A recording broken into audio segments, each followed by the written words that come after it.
The story kicks off with a rather steamy moment, but it all comes falling apart for our hero, who wakes up to realize this was just a dream.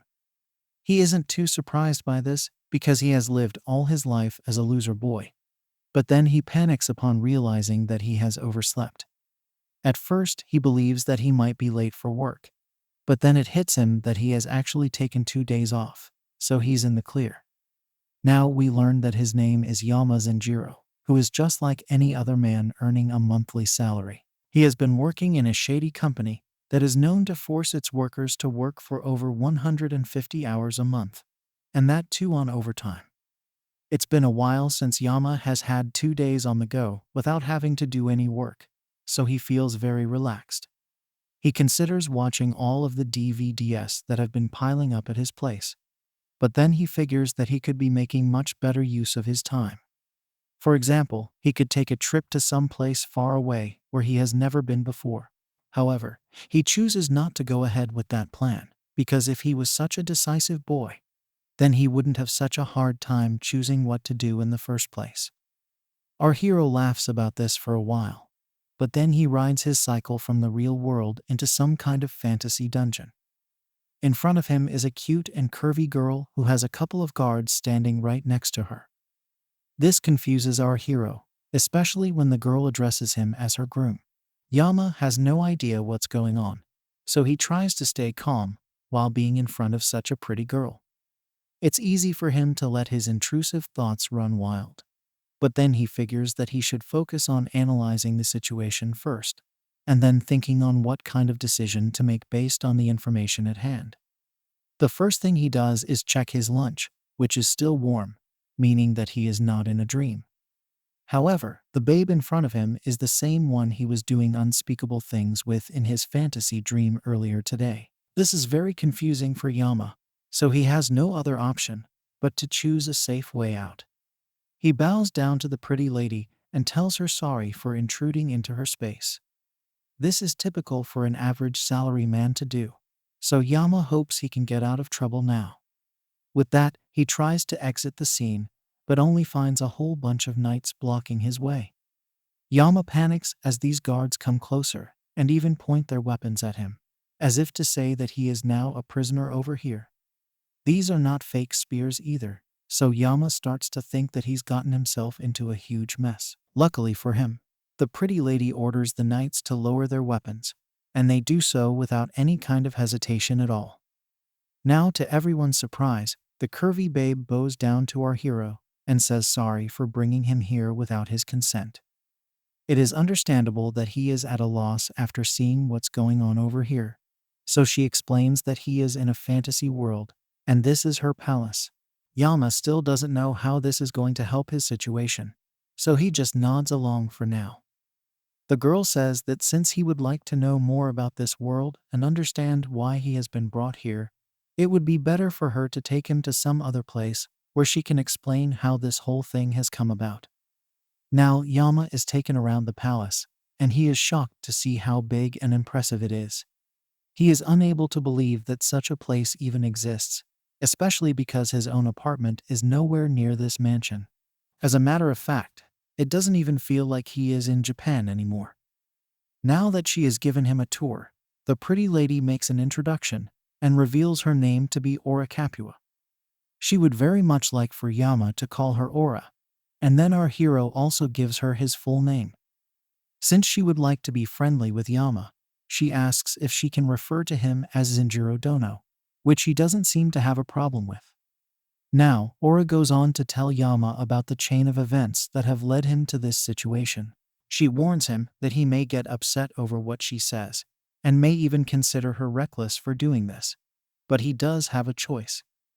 If he does not like how things are over here, then she will simply return him to his normal world, where he can continue living the loser life he has always known. It will be as if such a thing never even happened in the first place. Aura swears her honor on this, so Yama decides to hear her out for now.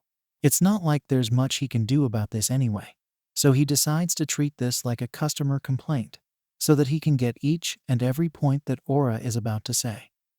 She kicks things off by telling Yama that he is in the continent of Rando Rion, which is also known as the Southern Continent. The name of this kingdom happens to be Capua, and Aura's palace is right in the middle of the imperial capital city. Yama follows along, but he has never heard of such a place in his life. This is when Aura tells him that it's fine for him to feel this way, because this is what he would call another world in his lingo. Yama takes a moment to register this because it does sound a bit ridiculous. He gives Aura a very sarcastic look, and then he even starts laughing because he does not believe what she has just told him. He even asks her not to make fun of him, so Aura decides to try another way. She asks him to come closer to her, so he does as she says, but then a monster shows up right in front of him out of the blue. The monster even looks at our hero with spite in its eyes, so Yama panics upon seeing such a deadly beast. He falls to the floor and asks Aura what this is, so she laughs and explains that it is a land dragon. The knights of her land are known to ride such beasts for transport, so she apologizes for scaring Yama. Now, Aura asks him if he has land dragons in his own world, and he obviously says no. This brings him to the realization that he has actually been summoned in another world. Now, both Aura and Yama sit down with each other, and the pretty lady explains to him what this whole world is all about.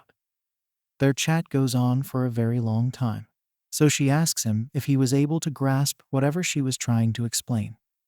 Yama says that he did get the gist of it, and states in a summary that he is in the Capua kingdom, which is located in another world.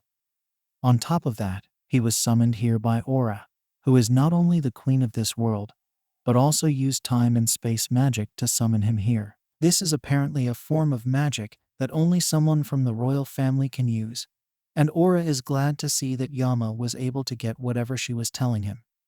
She thanks our hero for confirming her words, and then goes on to enjoy a drink. Yama only looks on in awkward confusion, as Aura tells him to refer to her by her first name, as he is not a subject of her kingdom. He seems to be fine with all of this, but what he doesn't get is why she ended up choosing him out of all the other people out there. He says that he has not ever used magic, neither has he ever even been able to lift a sword. Keeping this in mind, it doesn't seem likely that he will be of any use to her, because she would need a powerful man to handle her. The queen takes a moment, and then she tells Yama that she only has one request from him, and that is to become her groom. Yama's jaw drops because he doesn't think he heard her correctly. Aura repeats herself again by saying that she would like to make Yama her groom, so that he may eventually become her husband. In essence, she wants him to marry her, and this is all it takes for our hero to be astounded by her demands. He drops his drink out of shock and looks at Aura with disbelief. He wants to know why she would want to marry someone like him, so she decides to give him an explanation. Things may look nice and calm right now, but that was not the case some time ago. As a matter of fact, we learn that Aura's kingdom was in a state of war for a very long time before Yama came along. Even thought they were able to win this war. It came at a great price, which involved the lives of the royal family. As of now, Aura is the only surviving member of this family, as all of the direct descendants have passed away due to the war. Marriage is a duty at this point to Aura, so it's not like she can avoid it at any cost. However, since her royal family is known to have the power of space-time magic running through their veins, Aura can't just marry anyone out there. She has to make sure that this magic is passed on to her children. So the best option would be to marry someone who comes from the same royal bloodline. Hearing this only makes Yama doubt the process even more because he is from Earth. So he does not have any connection to Aura's bloodline. If he does not know how to use magic, then he is the worst possible choice for Aura to try and continue her royal heritage. The queen was expecting to hear something along those lines, so she asks Yama to allow her some more time to explain a story from the past. Now we see her narrating a tale from 5 generations ago, which can also be interpreted as 150 years ago. During this time, Aura's kingdom had a crown prince who ended up falling in love with a woman whom he could never be with. While some had believed that this girl was a commoner, others had said that she was of royal blood, but from an opposition kingdom. No one could say for sure where this girl came from. But the point of the matter was that the prince was madly in love with her, and he did not even care about his position as the next king of the land. He was only bothered by the fact that he could not be with the girl of his dreams. Since they could not be together in this world, they instead decided to be together in another world. This seems very romantic to Aura, but Yama wants to know why she is telling him so much about her kingdom. That's when she explains that our hero is the descendant from this exact same couple. The summoning spell that Aura had used would only choose a man who had strong ties to her royal bloodline, and in this case, it happened to be Yama. Since our hero has appeared in front of Aura, there is no doubt that he is the one who has descended from her kingdom's prince. As the queen looks into Yama's eyes with desire in her heart, he realizes that she might be making sense after all.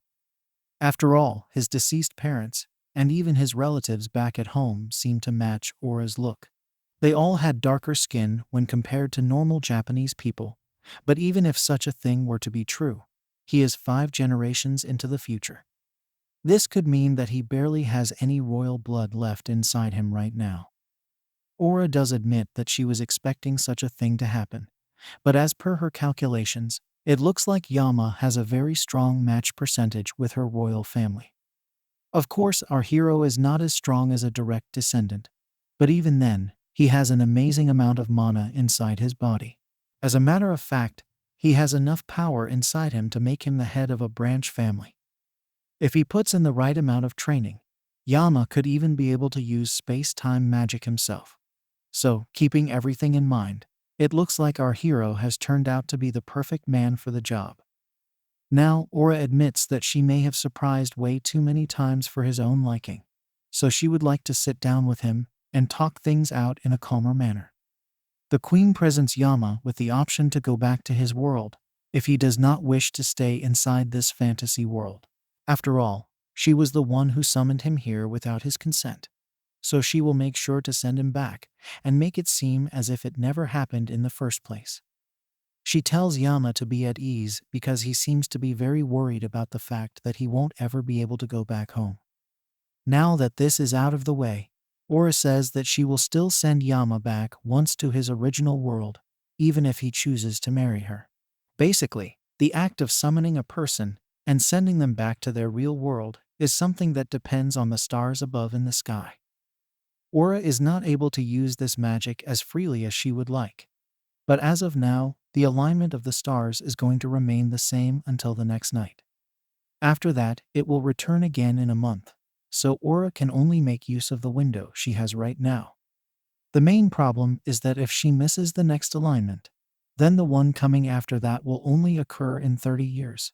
This is a huge shock for Yama, because 30 years is a lot of time for someone his age. He would like to confirm everything that he has just heard, so he tells Aura that no matter what he says, she will send him back to his original world the next night. If he says yes, then she will summon him again within 1 month. But if she misses that mark, when our hero will have to wait for another 30 years. This causes Aura to take a pause because she knows that such a decision will affect the course of their very lives. The queen flaunts her curvy body and asks Yama if he would not seriously consider marrying her and living in this world. This puts our hero into a train of thought because even if he says yes, then that means he will have to say goodbye to Japan for 30 years. However, if Aura is telling him the truth, then it's not a bad deal out for Yama because he is pretty much the definition of a loser boy. Not only is he a loner, he also does not have any family or girlfriend to go back to. There's also the fact that he's working for a shady company back on Earth, and the only thing that works in his favor is that he gets paid for his overtime work. Even if he were to leave that company, he would not be missing out on much, so it should be an easy decision for Yama. Now that he thinks about it, he will not have any regrets about leaving Earth, because he has nothing to live for over there.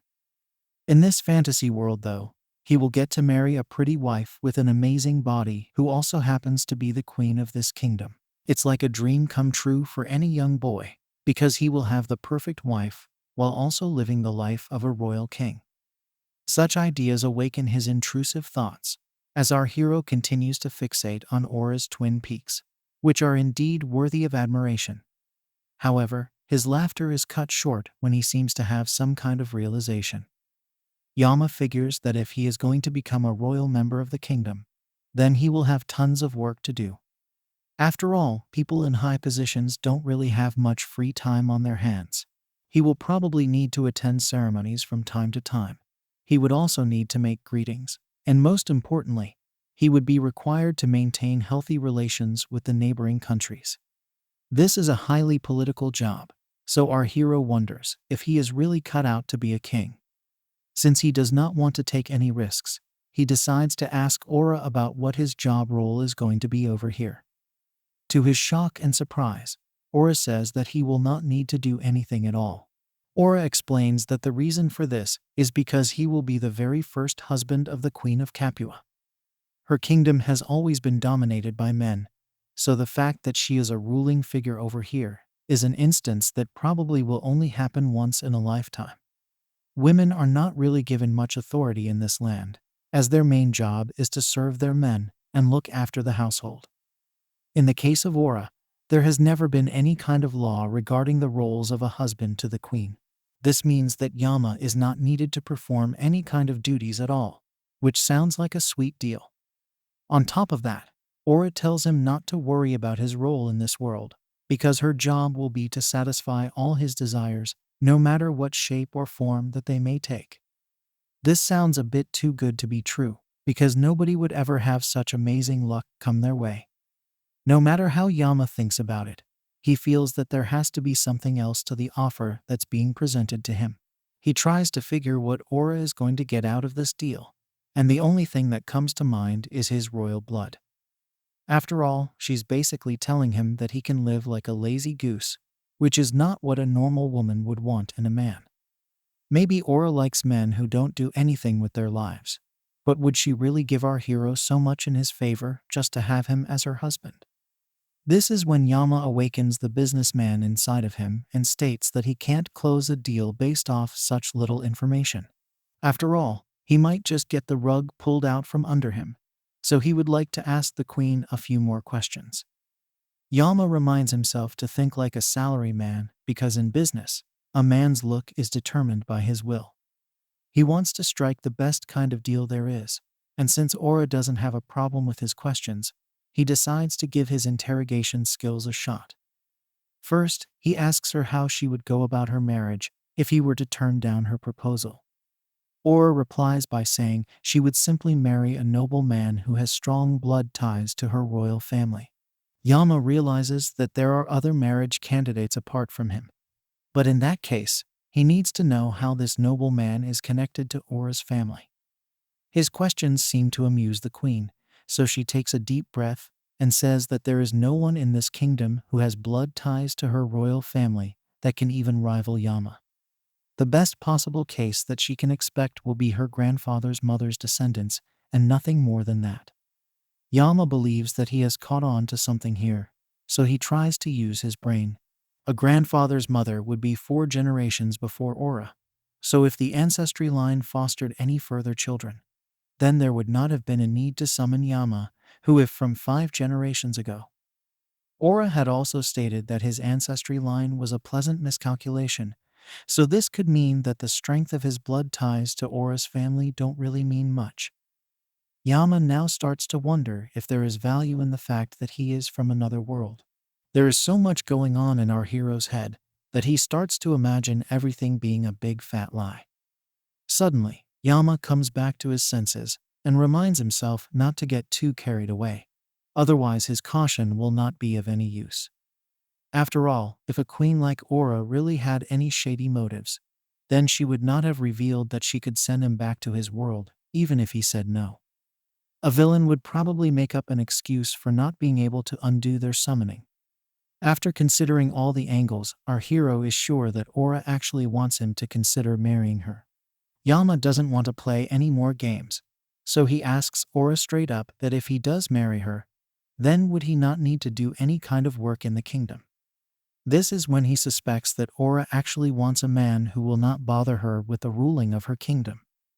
The queen simply says that she can't expect our hero to do anything for her, if she has made him forsake his past life and his memories for this new position. This is enough information for Yama, so he decides to go over the points once again for clarity. First, there's the point that there are noble men waiting in line to marry Aura. But even then, she decided to summon a boy who was not supposed to have ties even as strong as these men. However, after Yama came to her world, she realized that he actually has the best connection to her family in this world. This explains the miscalculation, but even then, it looks like the only thing that Aura wants from Yama is children. Since the very existence of a queen has never been heard of in this part of the world, Yama finds himself in a unique position to be the very first prince consort the kingdom has ever seen. Keeping these things in mind, our hero can very clearly see the goal that has been put right in front of him. He still has a few more questions left to clarify, so he continues by asking where exactly would he be staying in this country. Aura answers by saying it will most likely be the inner palace where both our hero and the queen will be living with each other, although at irregular intervals. Everything seems to be on track, so then Yama asks his final question to Aura. He wants to know that if he were to say yes to marrying Aura, then would it be fine for him to just stay confined within the inner palace? He would not speak or interact with anyone apart from Aura because he needs to fulfill his duties as a husband. Basically, our hero just wants to laze around and have fun each and every day. To his pleasant surprise, Aura gives him a smile and says that she would be more than happy to welcome that kind of attitude. This is all our hero needs to hear to realize that he has indeed hit the jackpot with Aura. The queen does not want him to do anything at all, apart from being a husband, and he fits the bill perfectly. If a noble man were to marry Aura, then he would also want to use the power that she holds as the queen. This would lead to power struggles and an ugly mess whenever they would get into an argument. In such a case, it would give rise to a dual power structure, and the kingdom would get split up into separate factions. Keeping this in mind, it would make sense to summon a person like Yama, since he is from another world, and hence has no connection to Aura's family from the outset. Now the queen tells our hero that while this may be a very big decision, and she doesn't want to rush him through it, Yama should try to take a call by the next night, because that's the only window she has to send him back to his own world. Our hero once again sits down to put his life into perspective, but he comes back with the same response. At the end of the day, he is a salary man, so this is the best kind of deal anyone can offer him. This is his one and only chance to actually enjoy his life, rather than doing so much work just to get by. He had to bow his head down to his bosses, even when he didn't want to.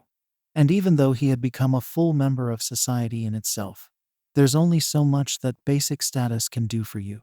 However, at the same time, our hero believes that he does have pride in the fact that he was able to do all of this on his own, so he needs to consider something even greater.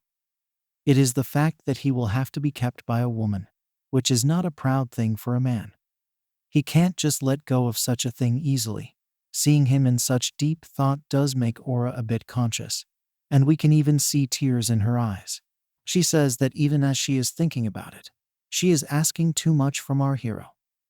First of all, she summoned him here without his permission, and now she is asking him to rush through an important decision. It's almost as if she has become the very definition of what a tyrant is supposed to be.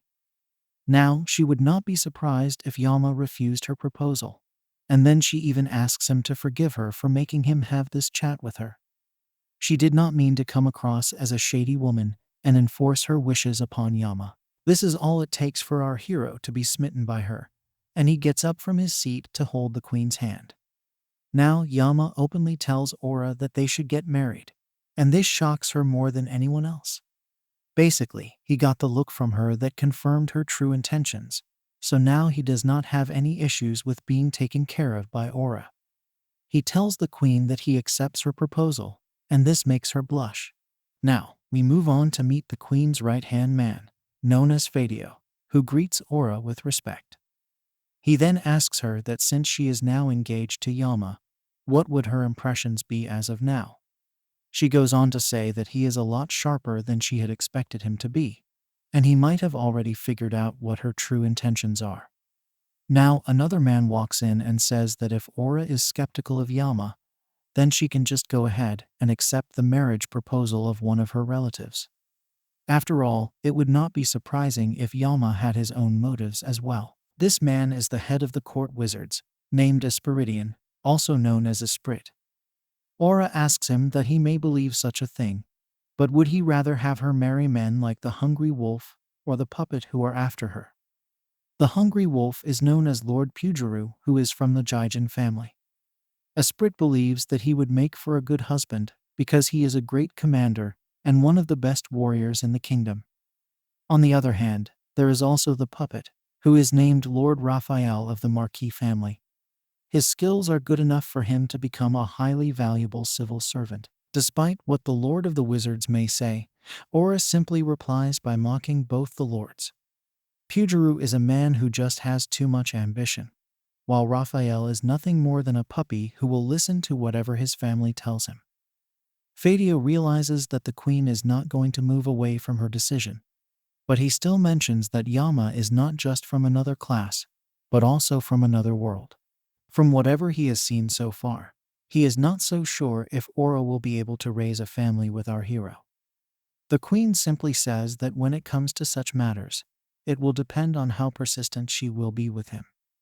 The men go along with what she says, but they also mention that it will be a huge problem if the royal family does not produce a child. The possibility is rare, but if it were to happen that Yama's elephant fails to rise for Aura's black hole, then this will have to be reported to the council instantly.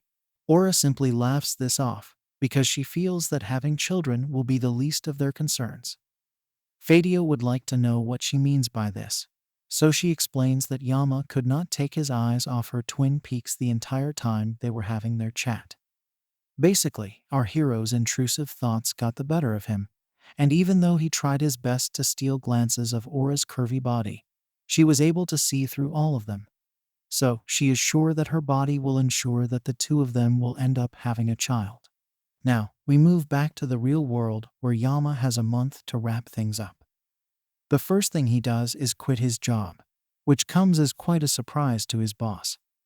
The reason he enlists is that he is taking over the family business, so his boss tries to sway him with his words. He states that Yama had just started becoming a major asset to the company, so he wouldn't have taken such a job if he had hated it. Of course, our hero knows that his boss wouldn't believe him if he said that he was leaving to get married to the queen of another world, so he simply says that he's had a change of heart. The boss accepts his resignation, but he also expects Yama to complete his notice period at the company. Until then, he will look for a new hire, so our hero bows down once again and agrees to the terms. Now that he's gotten this out of the way, Yama realizes that there isn't much time left for his summoning session. He needs to get ready before Aura calls for him again. So he decides to do the things that a husband would normally do for his wife. This includes going wedding shopping, and he even picks up a ring for the queen to make it feel like a proper marriage. The next thing he does is look for a power source, because he had quite a hard time back in her palace. It was so hot that he couldn't really sleep in peace, and he literally thought that it was 100 degrees, even though he didn't have a thermometer. Since he is now going to live in the kingdom for at least 30 years, he would love to have a fridge and an air conditioner as well. If he's going to be stuck in a room for the most of his time there, then he's also going to need entertainment in the form of games and movies. For that, he will need a generator, so he checks out what all he can buy from here. Yama comes across a whole bunch of options, but then he figures that he needs to come up with a power source. After all, diesel and gasoline would not be the right choice, as getting fuel in the kingdom would be a bit of an issue. Wind energy is not too reliable, and since our hero will need electricity at night, solar power would also not be an efficient method. There are generators that work on batteries too, but there's only a certain amount of batteries that a man can buy. After considering everything in front of him, Yama realizes that the best option for him is a hydro generator. As he prepares for his new life, a month goes by rather quickly, but a lot of it went into getting the legal papers signed for his hydro generator. He could have tried to force the people to sell it to him, but they would have probably just refused his order if he did not sign the river law's paperwork. With that hassle completed, Yama makes sure to have the moving company make a video on how to assemble the generator. This would make it easy for him to take it down and put it back up when he travels to Aura's world. As his luck would have it, he even has a place where he can practice setting up the generator. It's a mountain lodge that was set far away from the village where he was born. Most of the area was under the name of his grandparents when he had left for Tokyo, but Yama can enjoy the lodge and the area around it as they were both put under his name. It's actually the best possible place for him to try such things out, and he gets a hang of the generator soon enough. He's also got batteries just in case, and even in a worst-case scenario, the generator will last for 10 years. After all, there's only so much of a warrant you can expect from such an item, and most importantly, this is just a tool to help Yama get used to the world around him. It would be great if our hero got used to living in Capua before the generator breaks down, but he's also made such a big decision on a whim, so he'll just have to hope for the best. There's no turning back for now, so he has to arrange all his equipment together. He also gets a cart so that the process becomes easy for him, but it's still quite the task. Yama falls to the floor after moving everything, and even admits that he was going to meet his maker. He is an amateur after all, so moving all these items would have been a pain for him. Anyway, all the preparations are done now, so the only thing that's left is for the moving company to take all of Yama's other electronics to the warehouse. Now we learn that Yama was given a magic carpet by Aura when he was sent back to Japan. Basically, this is filled with time-space magic, so he will need to place all the items he wishes to get with him on top of the carpet for them to also travel with him. Now, Yama thinks about all the work he's done during this month to make sure he's ready for Aura and her world. He's even bought rings as a mark of respect to their marriage, so all that's left is for him to say goodbye to Earth. All he has ever done here is work, and with no family or dreams to motivate him, he is not going to have any regrets at all. Before he leaves, he decides to visit his relatives and is greeted by them with cheers and smiles. They are surprised to see him here because it's been a while since they last met, and now he's telling them that he's going abroad.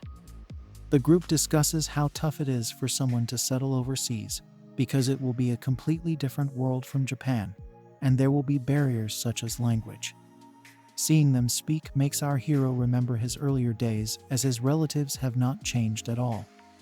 We learn that when Yama was in middle school, he lost his parents to a car accident. He would eventually move to a high school dorm, but before that, he had stayed in this very house for a year and a half. Despite it only being such a short period of time, the family has still kept his seat at the table. Yama is told to enjoy the taste of home because he won't be coming back for a whole now.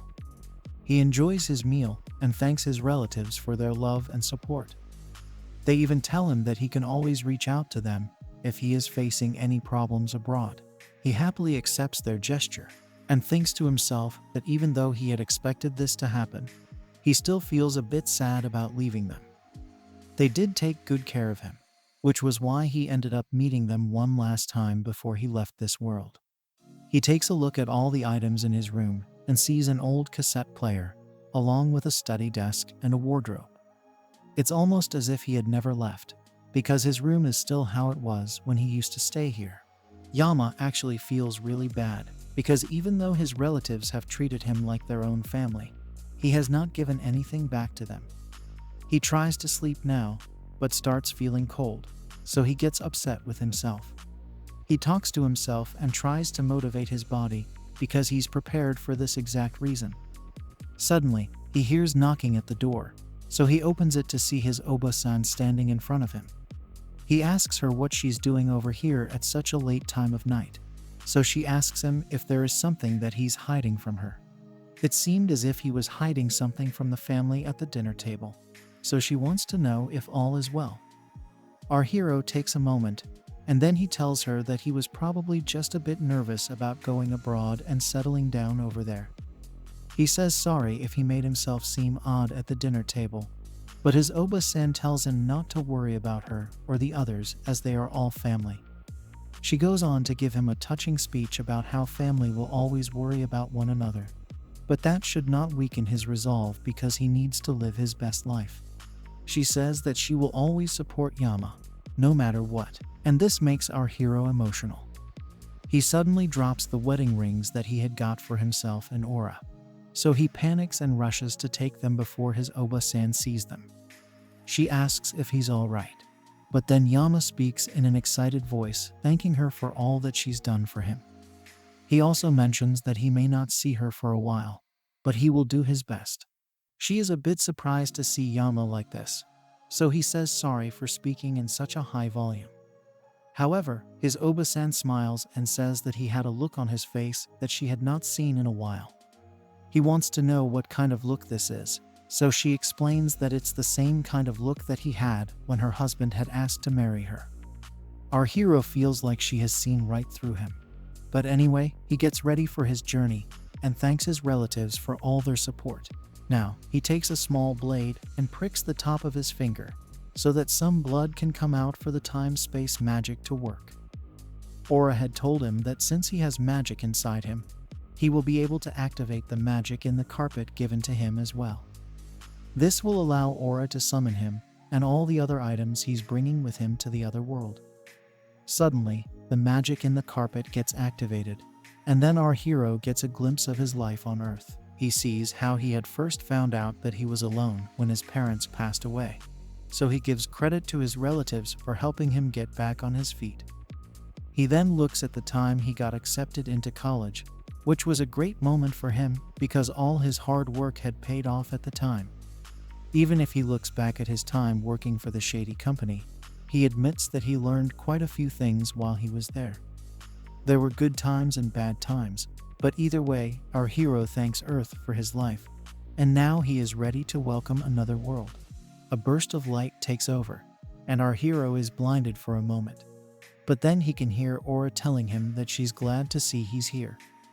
Now she can truly say that Yama is in her kingdom inside her world. Yama looks up and sees his wife in waiting who welcomes him as her life partner.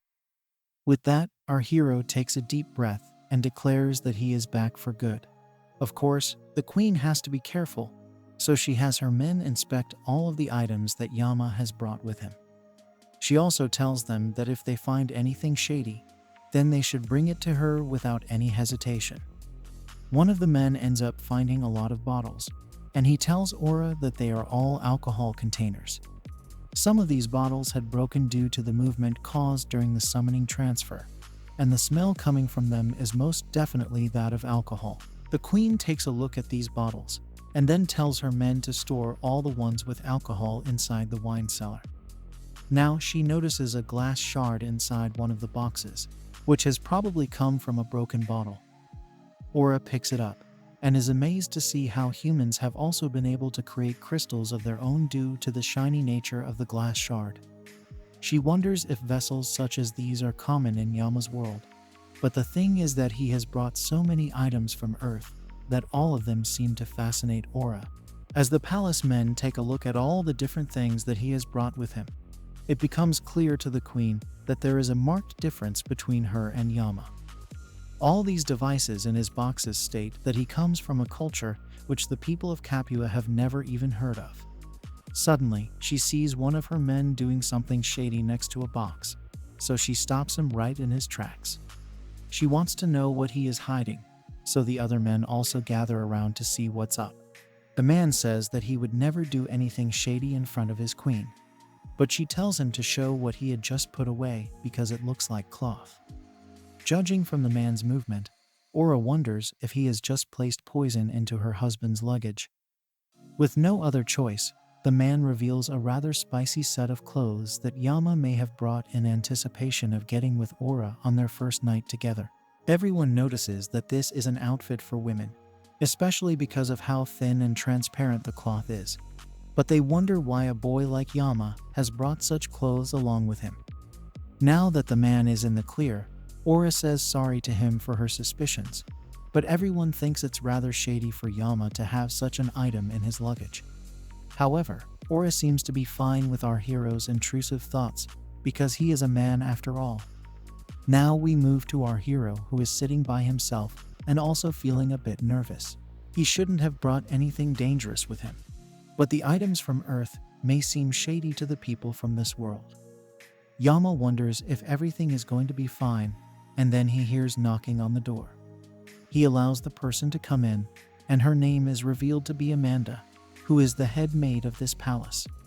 As part of her job, she oversees all the slaves of the inner section, so she asks our hero if he has some time for her to introduce all the maids of the palace to him. Yama doesn't have any problem with this because it's not like he can leave his room right now either. Plus, he's not going to be a busy man as Ora's husband, so he can take his time with these maids. Now the maid girls walk in one after the other, and our hero is shocked to see the number of people simply in this section. They kick things off with Inez, who is in charge of cleaning, then Vanessa, who works in the kitchen, followed by Emilia, who tends to the gardens, and Araja, who tends to the baths. These 4 maid girls are the main ones who look after various areas of the inner palace. If Yama is ever to be in trouble and needs help, then he can feel free to call upon one of these girls. Our hero can only nod his head and say yes for now, but the head maid seems to share a glance with him that isn't normal.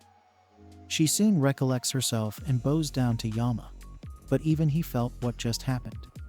He wonders if he is being too polite to these maid girls, because Capua definitely looks like something from an ancient era.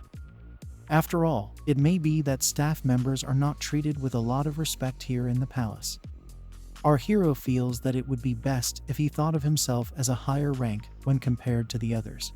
However, it's going to be tough to get used to such a method, so he will probably need to grow into it. As of now, what he should do as the master is go about memorizing the names of all these maid girls. He is barely able to remember Amanda's name, and then the head maid says that there are a total of 9 maids, all of whom will be attending to him directly. This is definitely not what Yama had in mind when he came here, because it's like a luxury for him. Now we meet the other girls, starting with Karen, who says that Yama should feel free to ask her for whatever he wants. Then we meet Dolores, Fee, Leet, Crystal, Keisha, and Ima, all of whom are here to serve our hero. Amanda tells him that if he ever feels like asking for something minor, then he can talk to these 9 girls because he should not feel like he needs to ask Amanda first before going to the others. Yama is okay with this, he guesses, but he also has to remember all the names of these girls, which is going to be a pain. He decides to tell them that he is going to be in their care now, but then he realizes that he is being way too polite again, so he straightens his back and says that he expects great work from them all. This odd behavior actually works on the maid girls, so Yama realizes that it's really hard trying to live like a royal. Now he meets with Ora, who tells him that there are still some items of his that she would like to know the use for. Other than that, she will try her best to have all his items moved to the palace the next day. She does admit that she took the liberty of storing all his alcohol bottles into the cellar, but he doesn't have a problem with that. Of course, he's still feeling a bit uneasy, so Ora asks her husband if there is something that's bothering him. After all, she is here to make sure all his desires are met, so he can tell her whatever he feels. That's when Yama confesses that he's at a loss when it comes to the common sense of this world. He also has no idea on how he should be acting as royalty over here, so Ora asks him for some time to think about it. She will then figure out a way to help her husband adapt to this kingdom and its ways. It is a bit embarrassing for Yama, so he says sorry for the trouble he's causing, but Ora says it's totally understandable for him to be this way.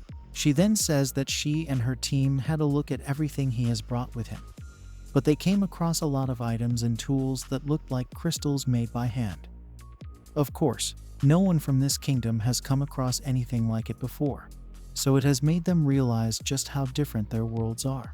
Of course, Yama has no idea what crystals she's talking about, but then he figures that it might be the marbles that he's got with him.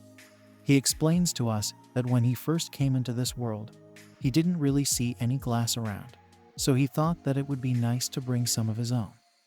However, He can now use his glass items for trading and other such activities.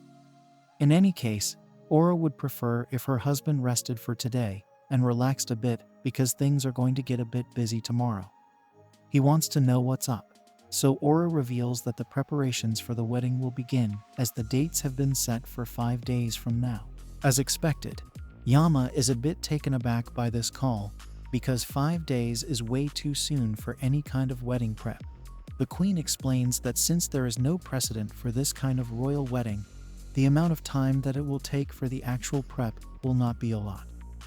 After all, a wedding for a direct royal descendant such as Aura would take around a year to prepare.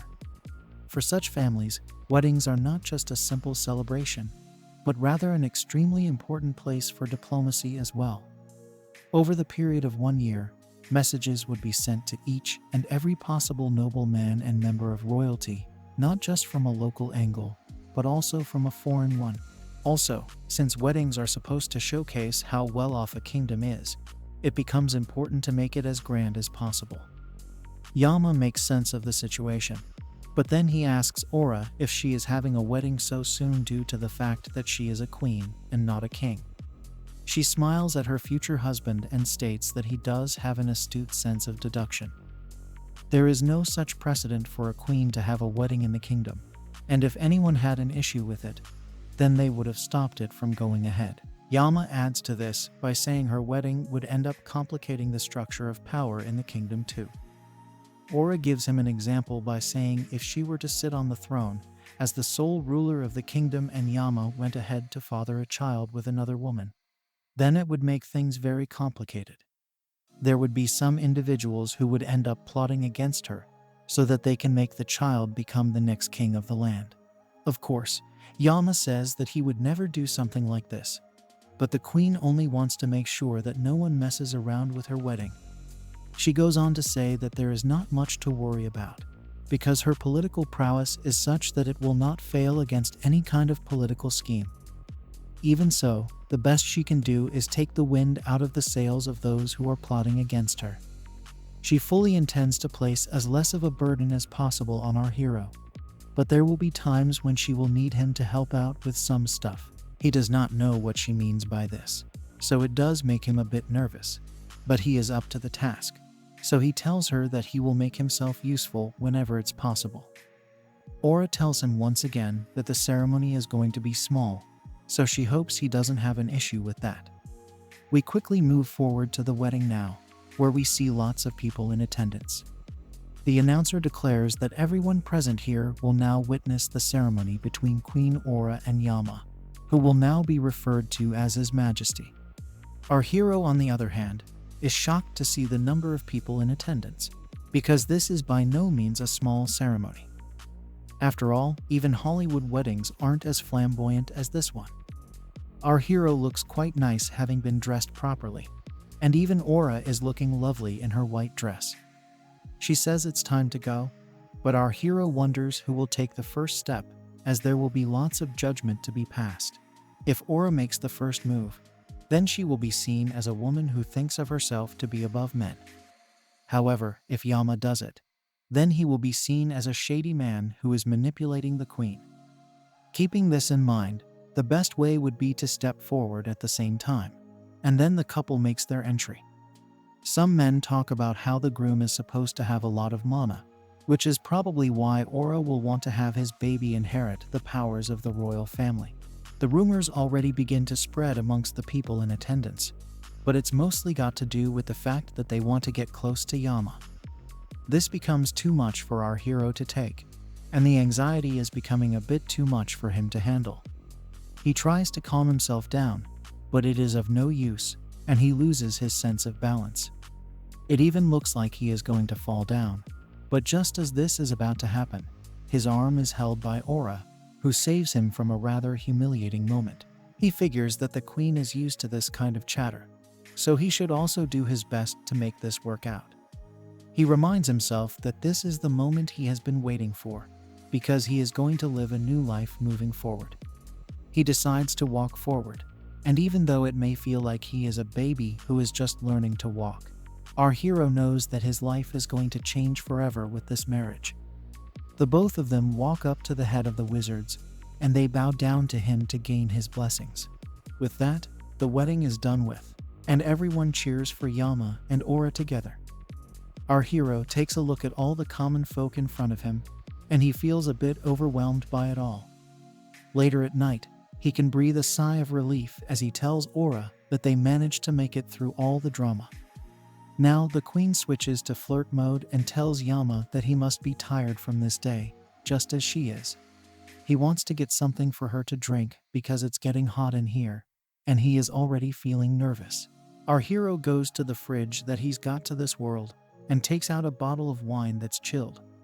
However, he also knows that tonight is his first night with Aura as her husband, so there are some expectations. Intrusive thoughts aren't hard to come by for Yama, but the last time he was with a girl was back in college, so he's a bit rusty to say the least. It doesn't even matter that he and Aura are tired, because it is their duty to do shady things with each other. He gives the queen some wine, but he wonders how he is going to get her in the mood. After all, he has never been with anyone from royalty, so this might get a bit interesting. The funny thing is that he doesn't even need to make any effort, because Aura asks him to come sit next to her instead of on the other side of the couch. This is clearly an invitation to do unspeakable things with each other. But is our hero going to accept? Is he finally going to conquer the queen of his new world? Like, share, and subscribe if you liked this video. Hit the bell icon to get notified when I upload part 2. See you soon.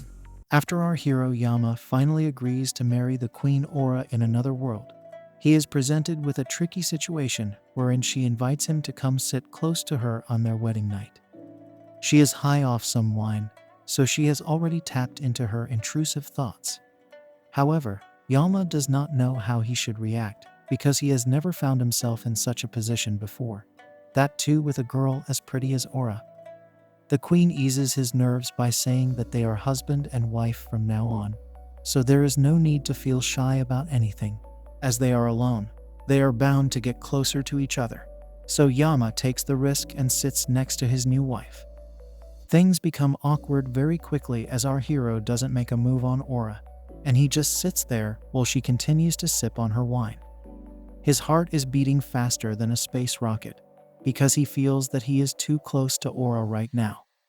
However, if he pulls away, then she might get the wrong idea and think that he's not interested in her. The silence continues to make things weird, so Aura decides to change the subject. She tells Yama that he has brought some amazing electrical items from his world to this place. She comments on the lighting and cooling power of some of the items, as they seem to remind her of the Twin Kingdoms Shirova and Jilbel. Yama also realizes that apart from the time he spent on getting ready for his wedding, he was also busy with setting up the power generator to make sure all his gadgets were working properly. Now that everything is in place, he feels that all his hard work did not go to waste. He seems a bit relaxed now, so Aura puts down her glass and takes her husband's name as she gets even closer to him. The queen holds on to our hero's arm, which makes him blush out of nervousness. He decides to change the topic and then asks Aura about Shirova and Jilbel. After all, he wants to know if there is such a place in this world where he can get items that are usually found on Earth. Aura says yes indeed and goes on to explain how the Twin Kingdoms work with each other. The Shirova family is good at bestowal magic, while the Jilbel family is great with healing magic. Both the royal families work together and treat each other as equals, which has allowed them to form a large kingdom in the center of the southern continent. It is due to the bestowal magic that they are the only kingdom in the world that can create magic tools. At night, they use magic jewels to light up the town, and they also have wind jewels that allow for cooling when it gets really hot. Yama is impressed that people of this world have magic for such things. But then Aura switches back to romance mode as she pulls his face towards her. Now, the queen says that there has been something which has been bothering her for a while now. Yama asks her what the matter is, but he keeps referring to her as Aura-san. This is exactly the problem, as she does not want her husband to keep calling her such a thing. After all, they are not strangers anymore, So Yama needs to do something about this bad habit of his. She wants him to act like her husband. But our hero counters that even she refers to him in a similar manner. This is the way Yama has always spoken, so it's not like he is specifically speaking to her in a formal manner. The queen agrees with Yama and admits that they do speak, as if they are distant from each other. She then asks our hero if it is fine for her to refer to him by his first name. This takes him by surprise, and he doesn't know how to respond, but he eventually says yes. Aura is happy to hear this, and now she tells him to refer to her by her first name as well. It's a little tough for him to do this, but he does call her by her name, and then the both of them start calling out each other's names for a bit. One thing leads to another, and the newly married couple finally locks lips for the first time. Both parties unleash their intrusive thoughts, and Aura is so happy that she hugs Yama for finally showing his shady intentions. Now she teases him by saying she is going to their bedroom chamber as she has a lot to prepare for. She then tells him to slowly count till 100 before entering the room. With that, she walks away and our hero is left feeling a bit confused. She reassures him that he doesn't need to worry as she will not run away. Yama has a blank look on his face, but he is about to get very lucky. Now the queen enters the bedroom chamber and switches on the lights. But to our surprise, she blushes a lot and is shown to be very nervous herself. She says that even though she feels a bit embarrassed by what just happened, the thought of her and Yama engaging in such shady acts every night does get her heart pounding. On top of that, she wonders if Yama had noticed something about her. But since they were so close to each other, it does not seem as if he had seen what Aura did not want him to see. The queen takes off her robe and says that it has been a long time since she has felt such a sensation in her body. It's almost as if she is going for her first ever battle. But in this case, she does not know what she is supposed to do. She starts noticing too many details, and even covers the lamp because she thinks it's too bright. Aura takes a moment to collect herself, and then her 100 seconds are up as Yama comes knocking on her door. He comes in with a shady look on his face, and it becomes even shadier when he sees his wife lying bare in front of him. Yama's face looks like a hungry beast who hasn't had a meal in forever, so his wife asks him what he's waiting for. She says that there is no need for any kind of reservation, and they should unleash all their desires into this passionate night. What follows is a vast variety of unspeakable acts that lead to one big explosion. Once they are done, Aura takes a moment to calm down and asks her husband to forgive her for losing control. She asks if they are done with the deed, and Yama says yes, after which he asks how it was for her. The queen explains that whether it was in politics or on the battlefield, she has always been able to make her way through the bloodbaths that were in front of her. However, tonight was the first ever instance where she had considered surrendering herself to anyone. Yama does not know if this is a good thing or a bad thing, so he says sorry. Of course, Aura says that there is no need to apologize, as this is also one of her duties as a wife. Now, Aura tells her husband that they need to get some sleep, because they have an early morning the next day. Our hero recalls that he and his wife have a parade at the capital tomorrow, so he needs to be ready for that. He still has a lot to learn when it comes to the manners of this world, so he decides to get some sleep. But then he remembers something else. He gets out of bed in a hurry and leaves the room, so Aura wants to know what's going on. Our hero tells her that he has to give her something, and he will be back in a moment. Of course, Aura is still confused by what just happened, but then Yama enters the room with a small box. The queen asks him what this may be, and that's when our hero opens the box to reveal a burst of light. It turns out to be the wedding rings that Yama had bought for himself and Aura back when he was in Japan. He then tells her that it is one of his world's wedding customs where the man and the woman both put a ring on each other's left ring fingers and swear their eternal love for each other. Now, Yama bends the knee and asks Aura to give him her left hand, to which she complies. Our hero then puts on the ring and makes his vows to his new wife with an eternal promise.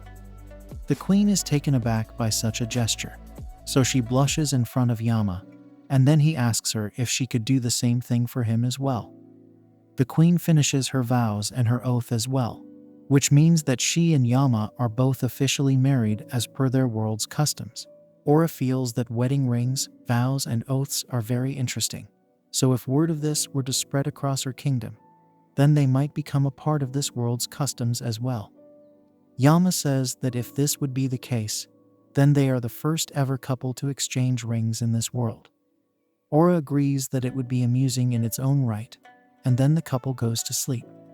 Some time passes by, and we can see our hero's alarm going off at 5:30 in the morning. He wakes up on time and tells us that it has been 10 days since he first acted on his intrusive thoughts with Ora. Since then, he has been able to settle into this world just about all right, and he looks at his wife smiling at him in bed. It turns out that this is quite an early time for a normal person in Japan to wake up. But in this kingdom, it is actually considered to be late. That's because this is a culture where there is no real source of light other than fire. Because of that, people take the sun rising to be precious, as they want to make the most out of the light. Of course, since he does not have any work to do of his own, he does not have the need to wake up any earlier than he does. Now we see Ora getting ready for work, and that's when Yama says that the only reason he does wake up at this time is because he wants to spend time with his wife before she goes out to fulfill her duties as the queen. He asks her what her day looks like today, because he wants to eat together with her. The queen comments that she does not know if she will be able to make it back to the inner palace either for breakfast or for lunch. However, if all goes well, then she could be here for dinner. But she also states that if Yama really wants to eat with her, then he could simply come to the main palace, as that would be easier for everyone.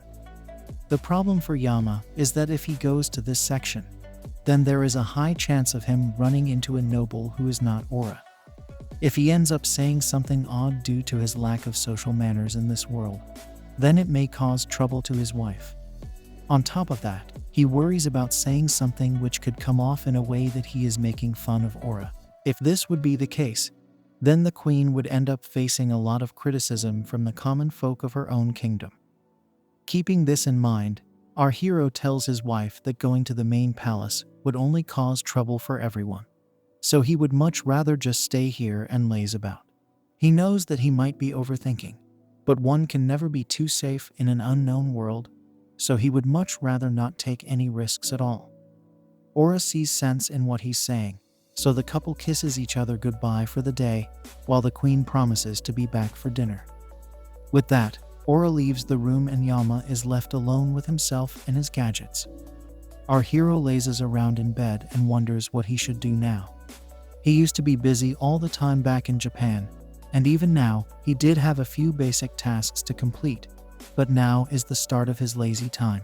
Yama remembers that he had recorded a lot of movies on his DVDs, but never got a chance to watch any of them.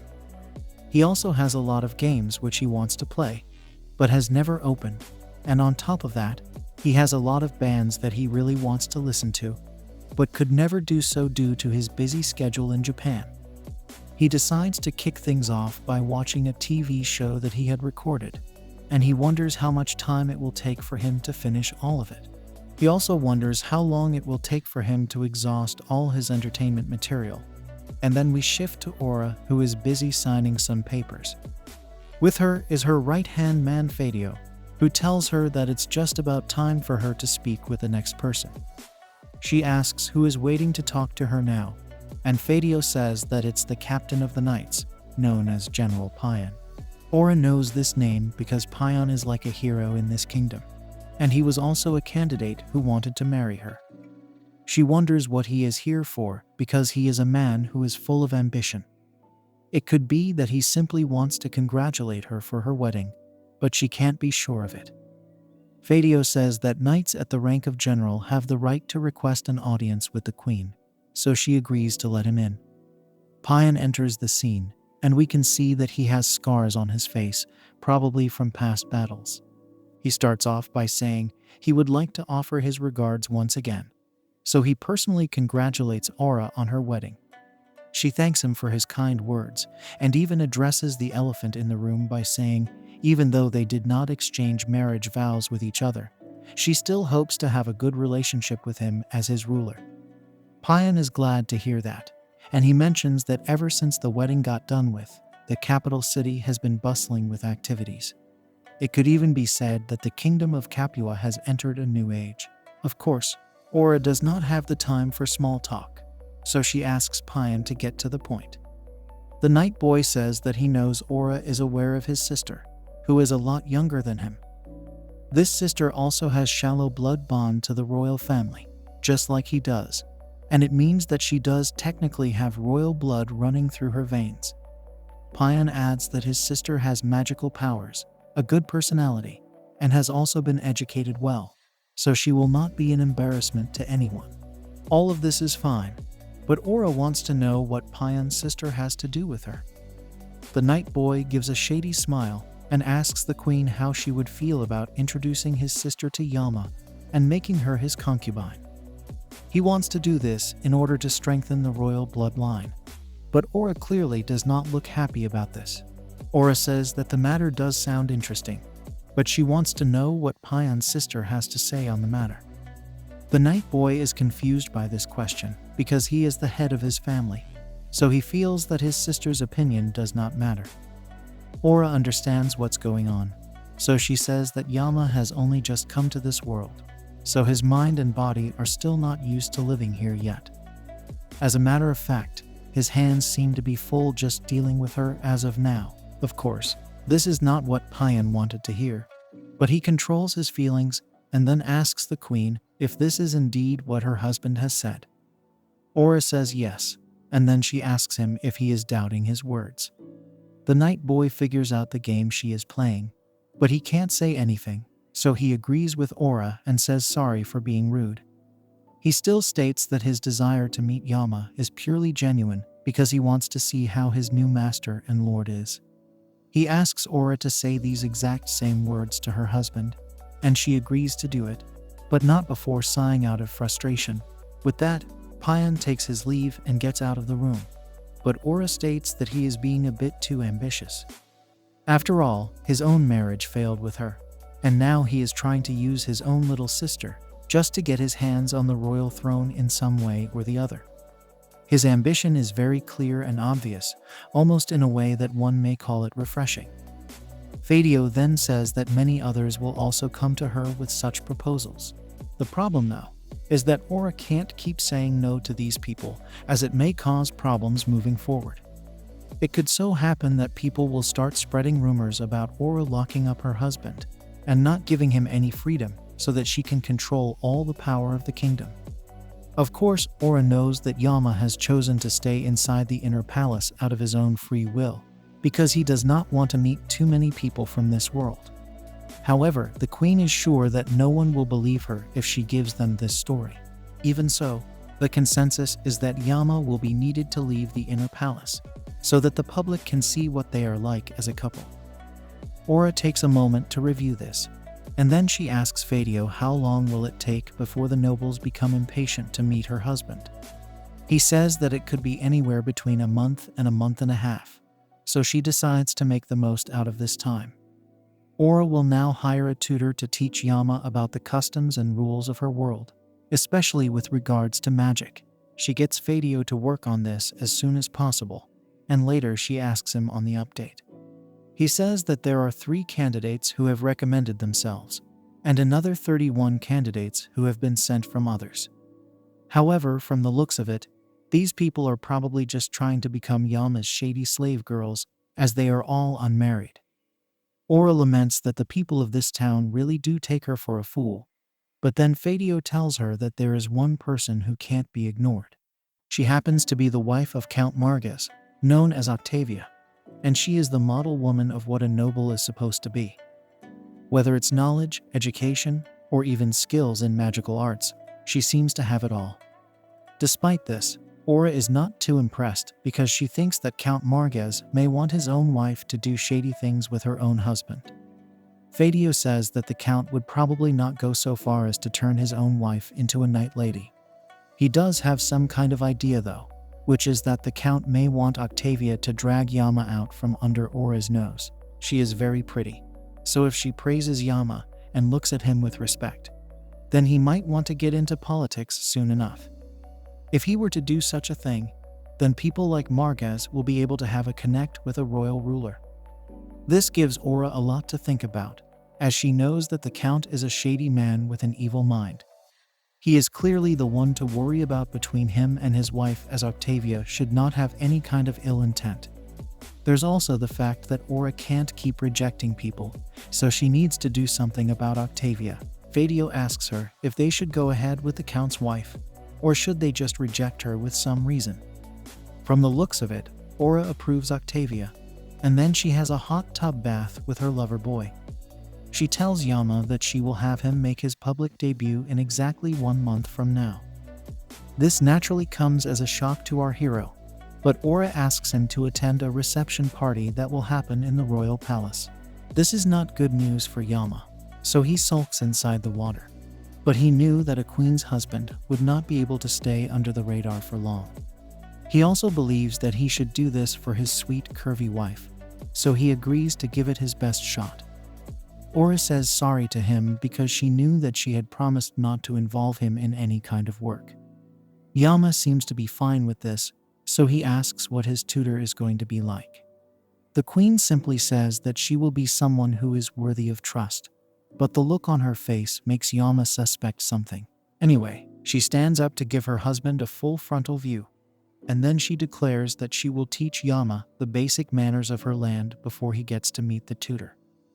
Our hero is obviously distracted by his wife's body, but he's also unsure if he'll be able to learn so much in so little time.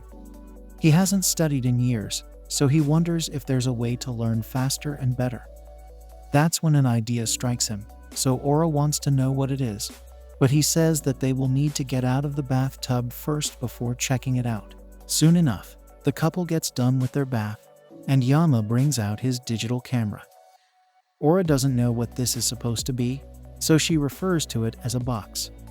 That's when our hero explains this camera is used for taking still images and also to record audio and video.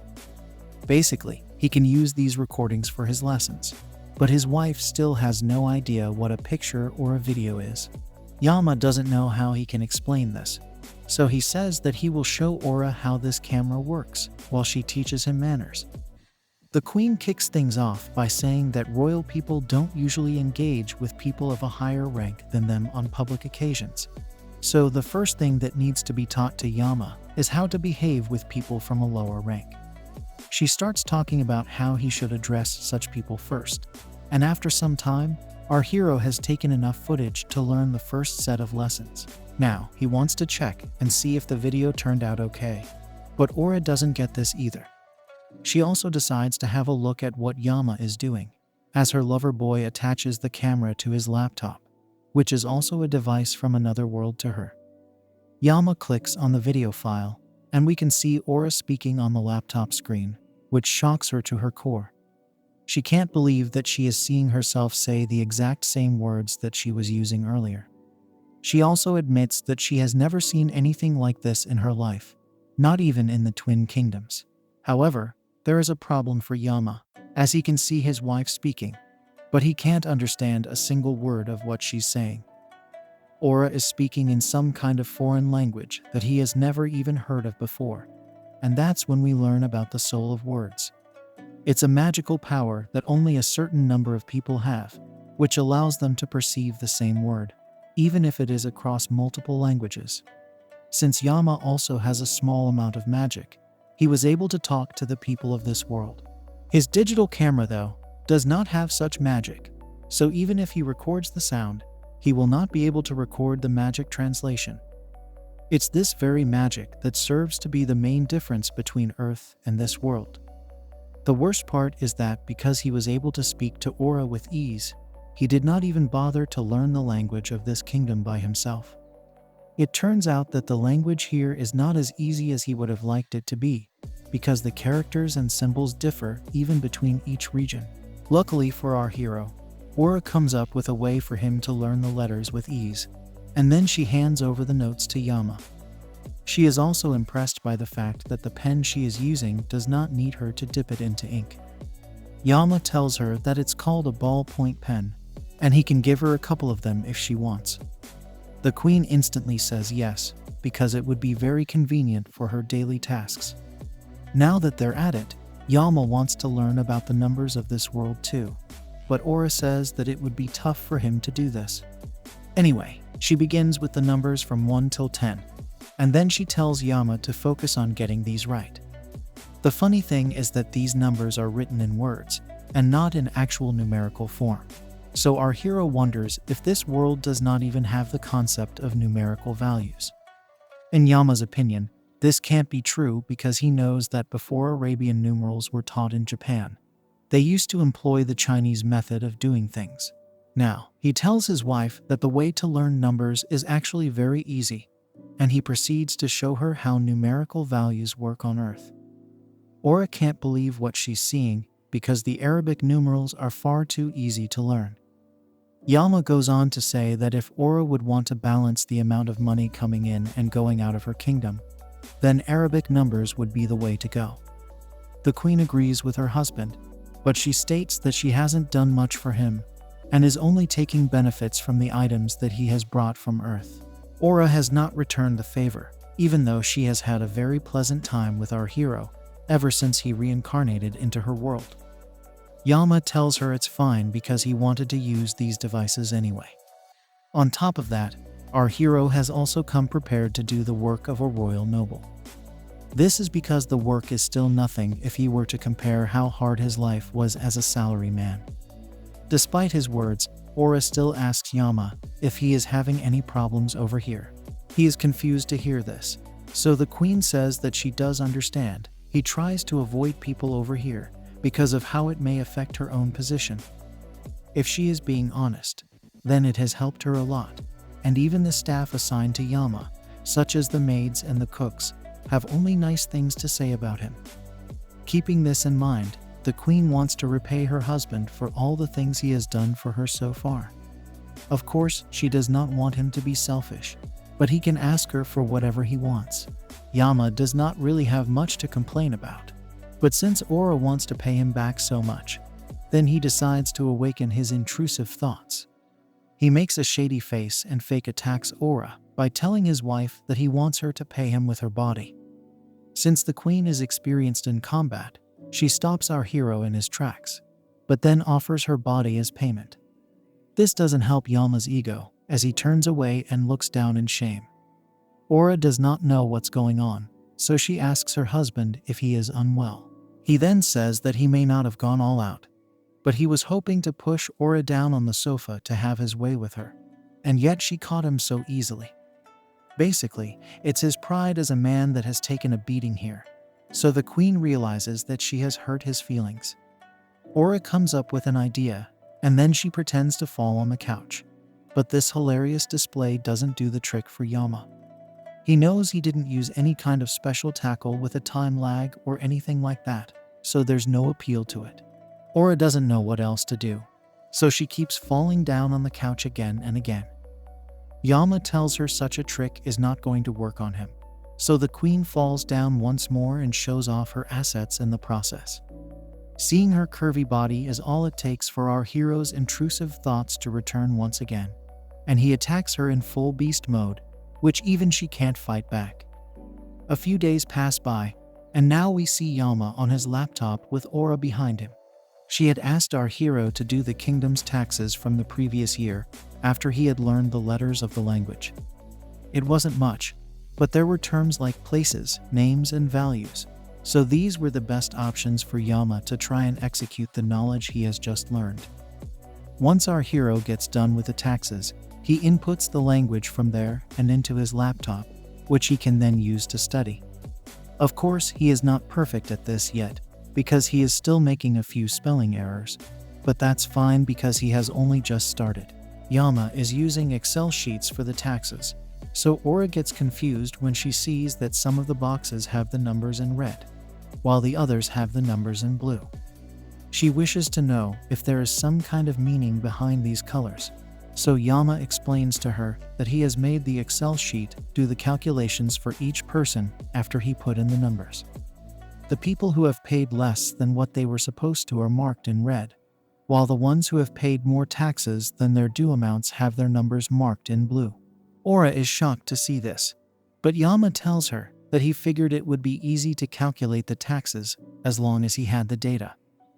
Ora takes the sheets with the taxes on them and asks her husband if she can borrow them for a bit. He has no problem with this, but he states that his wife should go easy on the ones who did not pay their taxes. It's not his place to say this, but either way, Ora knows what needs to be done. Now, the queen hands over these files to Fadio, so he wants to know what this is all about.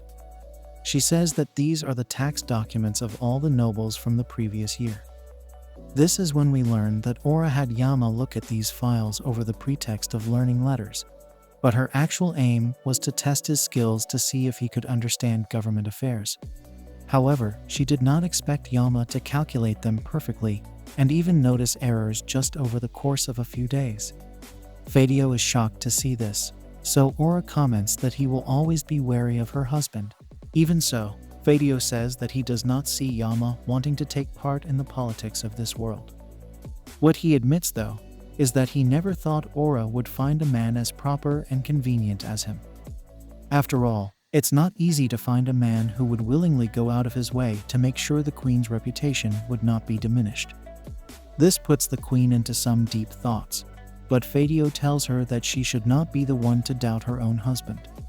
Instead, he will keep an eye on Yama to see if there's anything suspicious with our hero. Ora agrees with him and apologizes for troubling him with so much work. Fadio simply goes along with this and says that it has indeed been nothing but trouble ever since he became the queen's secretary. Ora does not say anything to this because she knows she is guilty, but she shifts to the real matter at hand, which is to penalize all the nobles for not paying their taxes on time or as per the correct amount. There are quite a few names who have messed up on a massive scale, so the queen does not want to spare them at all.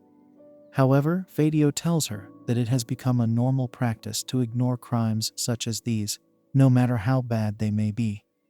After all, if Ora gets too rough with them, then it may lead to a revolt. She knows this, so she figures that they can just use these files as dirt on the nobles, which they can use to reach a compromise when needed. Fadio adds that all the men she has mentioned are the ones who had done a lot during the previous war. Ora knows this, but that's the reason why it's even more of a problem for her. Of course, friction between the royal palace and the lords could not be avoided, and even though Ora knows that she should control herself and not damage anyone's honor or prestige, what is illegal is still illegal, so she will make sure to have the nobles pay some kind of penalty for this. Fadio does not want the queen to make a rash decision, so he offers a solution wherein he will inform the nobles about the discrepancies in their numbers. This will allow him to ask the nobles to cooperate as per their own discretion, so as not to cause such an issue again. This does seem fair to Ora, so she leaves it all to Fadio as he knows best how to deal with this situation. Now we move back to our hero Yama as he waits for his tutor to show up. The party is only a month away from today, so he needs to do his best for Ora, no matter what.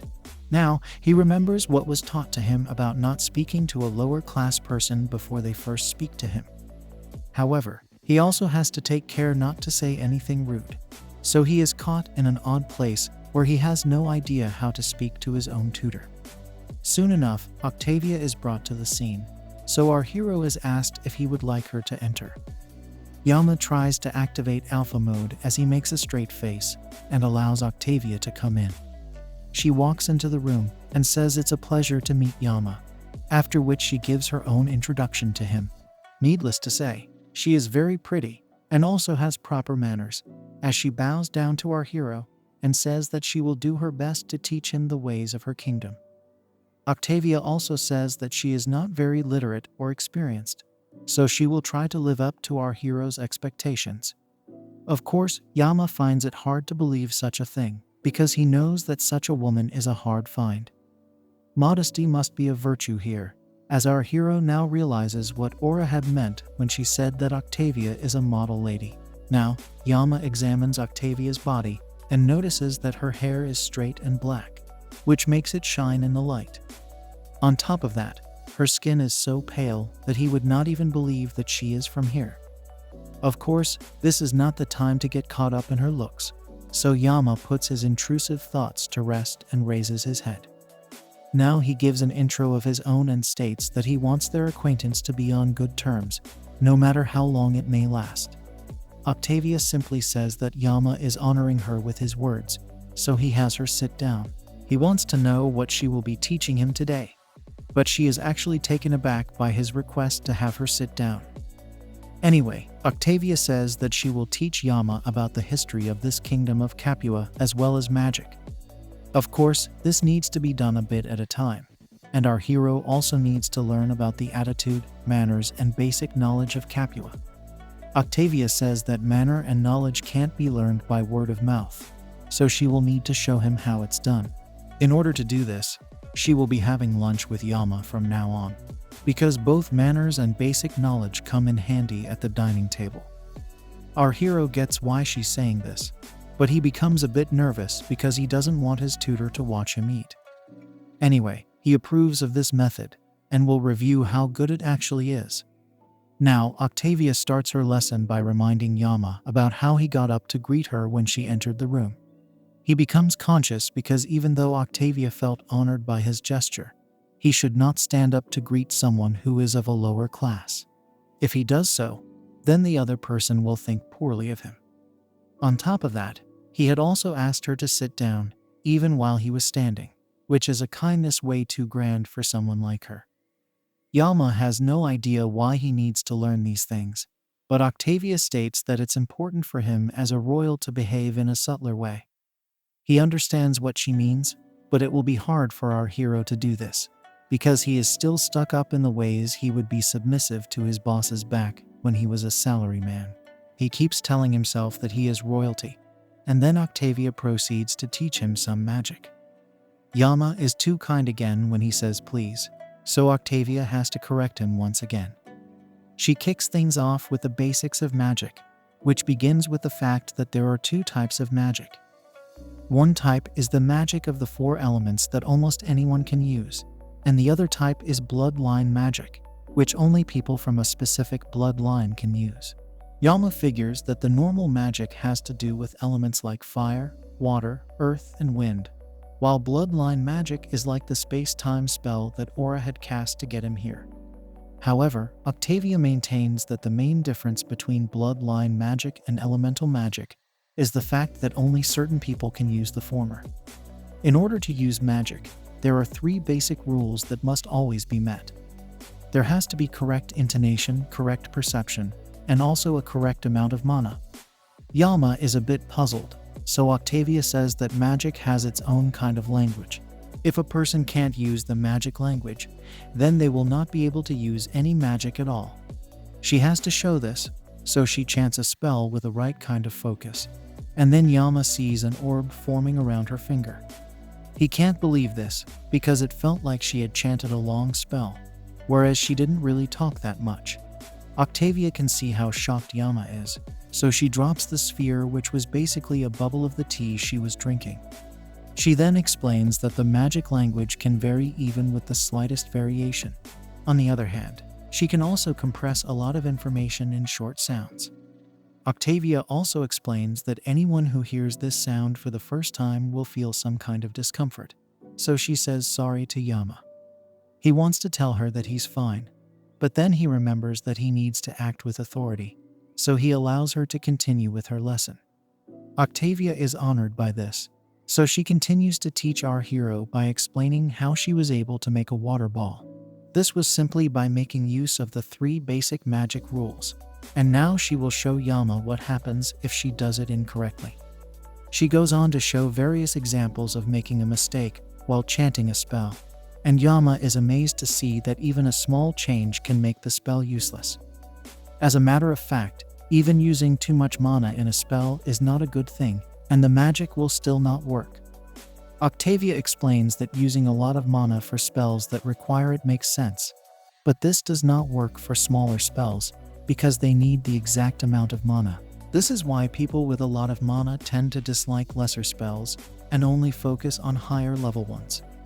Yama is glad to hear this, and he is looking forward to using magic himself. But then he realizes that since he has a large amount of mana, he will not be able to use basic magic. Octavia says he's right and states that even Aura has this problem due to her royal blood.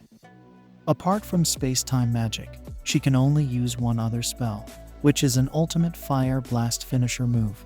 The worst part is that such an intonation is so long that it would take a few months of precise intonation for Aura to use the fire blast. All of this is starting to make sense to our hero, but now he wants the truth from Octavia. So he asks her how long it's going to take him to learn magic. She becomes a bit reserved upon hearing this, so she says that it will be necessary for her to spend some time with him in order to figure how much mana he really has. Keeping this in mind, she feels it will take 2 years for Yama to figure how much mana he has, and another 1 year for him to be able to manipulate that mana. Yama makes a serious face because 3 years is a lot of time, but Octavia panics upon seeing his face, so she says that the rest of it should be easy as long as the 3 basic rules are kept in mind. As a matter of fact, our hero will be able to learn a simple spell within just 1 day after he figures out his mana. Of course, it's not like Yama is upset, so he tells Octavia that they can take their time and there is no need to rush. He tells her to instruct him well, and she also says that he is in good hands. Yama knows that he is not in any rush to learn magic either, because he just wanted a bonus lesson on top of the manners that he had learned. In the night, he meets with Aura, who asks him how his first lesson went. He doesn't know how else to say it, so he confesses that it was a lot more tiring than he had thought it would be. Octavia had to keep calling him out on his manners to the point where he couldn't even recall what he had eaten. Aura apologizes to her husband for making him go through such a hardship, but he is fine with it because he has to learn it someday or the other. Plus, he likes to hear Octavia talk about magic because she does it in an interesting way. He also admits to being a bit upset upon learning it would take him 3 years to master magic. Yama wonders if there is any shortcut to learning such magic, but Aura says that's just the way things are in this world. Now, the queen gets cozy with her husband and asks him what he thought about Octavia. She wants to know if the tutor girl was able to awaken his intrusive thoughts, so it puts Yama in a spot. However, he decides to answer honestly and says that Octavia was indeed very pretty and seemed like a nice person as well. He wouldn't be surprised if a girl like his tutor would be popular, so this makes Aura a bit conscious. She asks her husband if he wants to do shady things to Octavia as well. So Yama loses all sense of thinking and compares getting freaky with the tutor girl to a game of baseball. As expected, none of his words are cohesive and Aura is left to wonder what he's trying to say. But she also lets out a small chuckle upon seeing our hero's reaction. She then asks Yama to tell her what he wants to say in simple language, so he decides to activate flirt mode. He says that if Octavia was the one who summoned him here instead of Aura, then he would not have chosen to stay. He is pleased with the way he was able to handle this, and the look on Aura's face also suggests that she is happy with his answer. The queen says that even she would not have been as happy and satisfied if she had summoned someone other than our hero, and then the couple acts on their shady intentions. Later in the night, we can see that Yama is fast asleep, but Aura is still awake. She decides to get out of the bed, and then she sneakily exits the room for some work. Now, the queen gets dressed and sits on the couch, after which she summons one of the maid girls to report to her. She wants to know if Octavia acted shady in any way, and the maid girl says this was not the case at all. This makes Aura wonder if the tutor girl is actually here for reconnaissance, so she tells the maid girl to report to her only if she sees something suspicious from Octavia. The queen also asks her maid if her husband has been acting any differently than he usually does.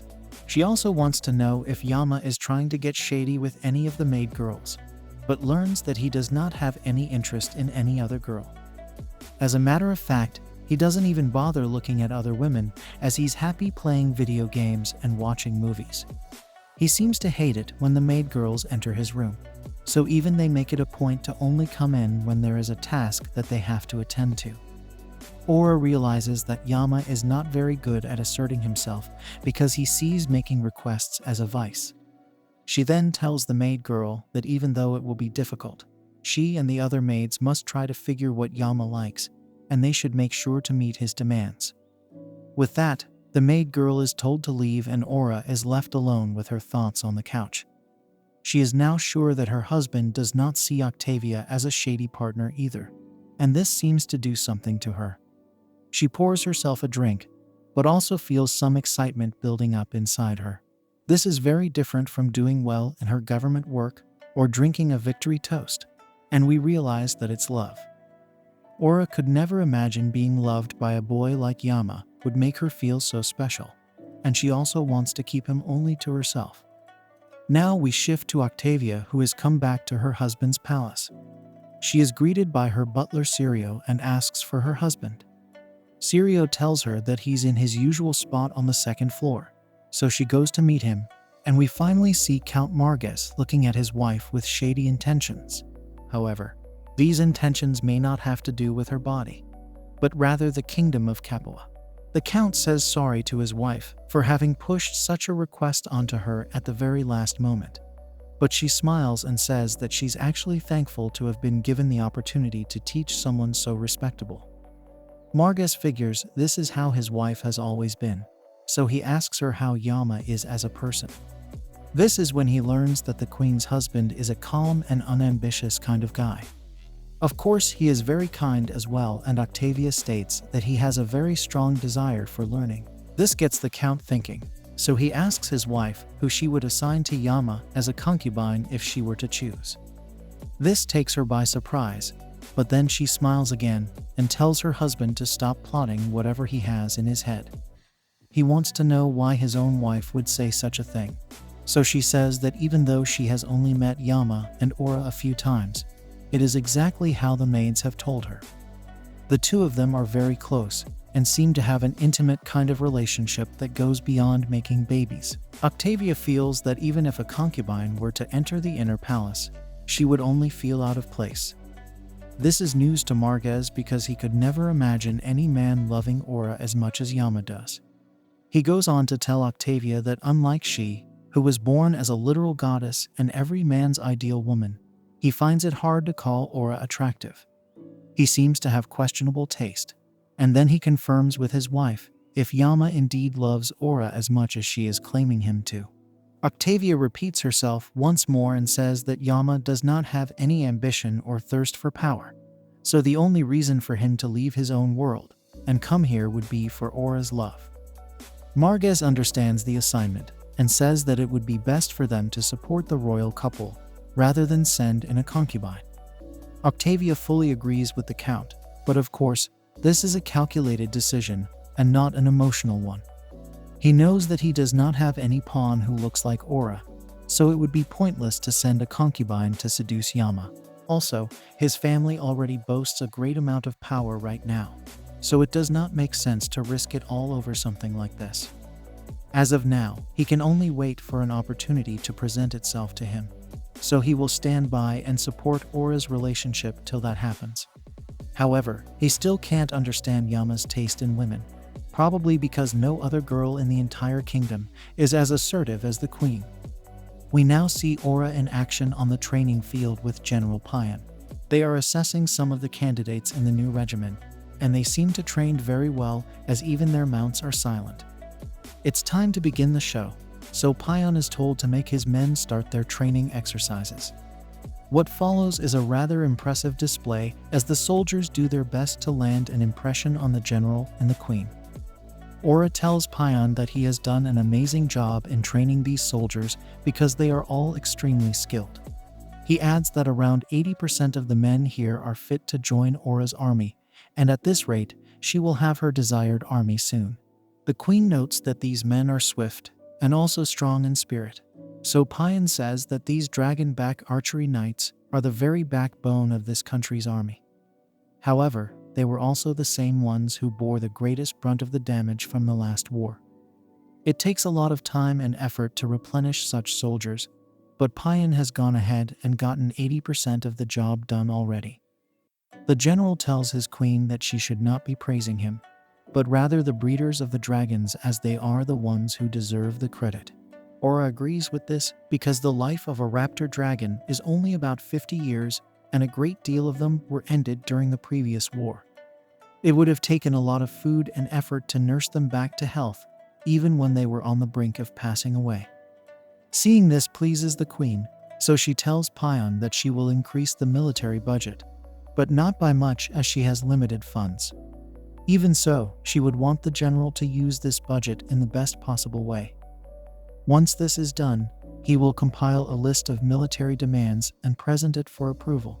Of course, this is only possible because of our hero Yama's genius when it comes to tax fraud. Aura was able to get the defaulting nobles to pay their dues, which is why she has the money to increase the budget. Payan says that it will not take him long to create the report because a lot of military higher-ups will be in the capital's banquet in a couple of days. This gets Aura's attention because she can see the contrast between Payan and her husband. Now that he has her attention, the general says that his sister will also be present at the banquet, so it would be great if she could spend some time with Yama while she's there. Aura does not want to give anything away, so she just promises to relay his words to her husband. Now we move forward to the night of the banquet, where there are a lot of people in attendance. Since this world does not have electricity, it actually takes a lot of money to host a party like this. Instead of glass, the chandeliers are made of silver and crystals of the highest quality. Even the carpets are crafted by the masters of the industry, and the tall tables are made from a single tree. Add the lavish feast on display, and we have the perfect banquet for the upper-class people of this kingdom to enjoy. Of course, this is also the chance for the royal family to show off their wealth and power on a periodical basis. It's time for our hero to get acquainted with people, so Aura starts off by making him meet Baron Pantoja, who was a knight commander in the previous war, but now serves as a feudal lord. The Baron greets Yama and says that his actual name is Thomas, so they have a friendly start to the banquet. Time passes by, and all seems to be well, but our hero is clearly having a hard time because he did not imagine that politics would be this exhausting. A royal's job is to maintain the correct posture, smile at everyone, and use the right words at all times. The worst part is that he needs to remember the names of all the people he is meeting, but that seems highly unlikely. It's times like this where he recalls his time as a salary man, where taking business cards would be the best way to keep a track of all the people he's meeting. With no other choice, our hero decides to memorize people based on their character traits, such as a bald middle-aged man with a flower shirt. Then there's the purple seal granny and many other people, so our hero is clearly having a hard time, which Aura notices. She gives him a drink and says how she has placed such a huge burden on him, but she would like him to make it through this somehow. The queen also mentions that at this banquet, the only real skill he needs to show is dancing. He does not need to pay strict attention to rank as he would during a public event, so it's the perfect place for his debut. Yama calms down after having his drink and tells his wife that he will take his time to get to know all the people over here little by little.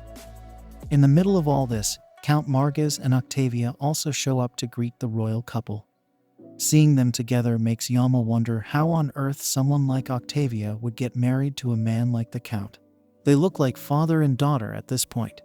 But our hero knows it would be great to have a second wife as pretty as Octavia.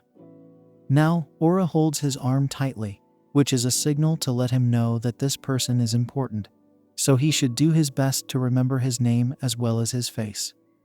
Both Marquez and Octavia bow down to the couple and thank them for the invites. Yama goes on to say how Octavia has been helping him as a tutor, and Marquez tries to act humble, but Aura tells him his skills are very much appreciated.